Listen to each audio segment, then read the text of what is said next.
Coach, premièrement, en français, le groupe. On sait qu'il y avait quelques absences depuis un petit moment. Qui est là? Oui. Kylian est malade, était malade hier et aujourd'hui avec un angine.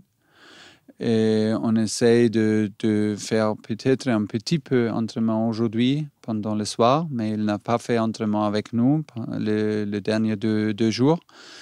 Et on doit attendre et décider demain matin.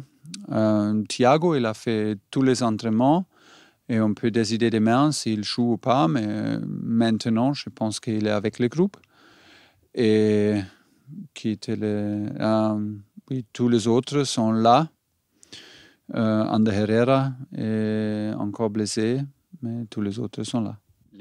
On sait qu'il y a 2 suspendus aussi, Thomas et Marco, qui sont suspendus. Est-ce que vous avez choisi qui va le remplacer ou on attend encore l'entraînement de demain? Oui, j'ai des idées, mais je ne vais pas dire, mais j'ai des idées. Et, on doit décider maintenant, après l'entraînement, on fait ça maintenant pendant l'après-midi, exactement le 11 titulaire et qui est sur le banc. Et on va prendre les dernières décisions avec Kylian et Thiago Silva demain matin. Ok. La préparation pour ce match, on sait, avec tout ce qui se passe autour, on va parler dans une minute avec le coronavirus, mais la préparation avec le match de Strasbourg, on sait que l'équipe n'a pas joué, c'est moitié positif, moitié négatif. Comment vous voyez cette préparation? C'était pour moi négatif parce que nous avons fait le vol, nous sommes à Strasbourg et on ne peut pas jouer. Et c'était un dernier test et c'était samedi pour mercredi. Aucun problème d'adapter cette workload et cette intensité d'un match. C'était dommage. Mais maintenant, ça continue d'être un peu bizarre. Maintenant, on joue sans spectateurs, sans notre supporter. Et dans un match comme ça, avec un match retour, c'est super important pour créer une atmosphère spéciale, pour créer tension, pour créer pression sur notre adversaire.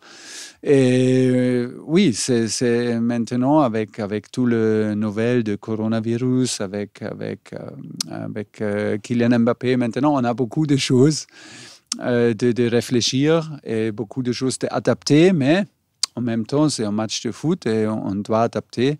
Et nous sommes capables, j'espère vraiment que nous sommes capables d'adapter. On a beaucoup confiance qu'on peut adapter. Mais la différence est trop grande de parler. C'est énorme. 2-1 à la mi-temps de ce grand match contre Borussia Dortmund. Est-ce que maintenant, c'est attaque à tout prix ou essayer de défendre? On sait que 1-0, ça suffit, mais ça peut... 1-0, ça suffit, mais j'ai vraiment l'impression que nous ne sommes pas une équipe qui peut vraiment donner un 1-0 au point. Nous sommes une équipe offensivement qui aime d'attaquer. Et on va attaquer, on va essayer de faire le plus de buts possible. Si à la fin, si un but, sans but encaissé, je suis absolument content. Pas de regrets, pas du tout, mais on va essayer de faire plus. Cette équipe de Borussia, ils ont gagné 3 matchs depuis le match contre nous.